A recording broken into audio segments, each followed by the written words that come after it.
Okay, today we're talking about being perfect. We're continuing our series on Matthew chapter 5 and the Sermon on the Mount. And we've got all the way down to the last verse, Matthew chapter 5, verse 48. And Jesus says, be perfect as your heavenly Father is perfect.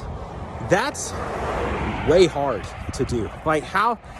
If you think about the definition of perfect means that you never make a mistake. Perfect means that you never have and you never will make a mistake.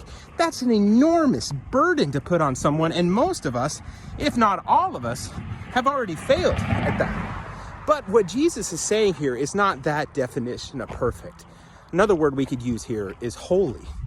And what he means by holy is that you are set apart, that you are wholly different, that you are not like everyone else, just as God is holy.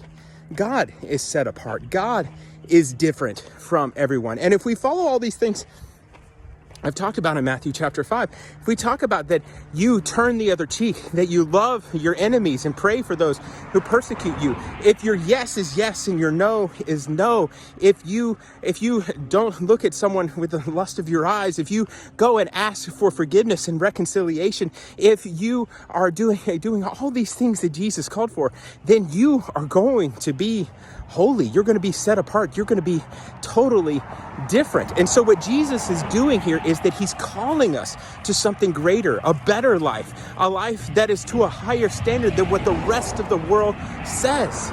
And what happened in their early church is that they heard this message and they began to live it out. And those of us who call ourselves Christians have been trying to do the same for thousands of years.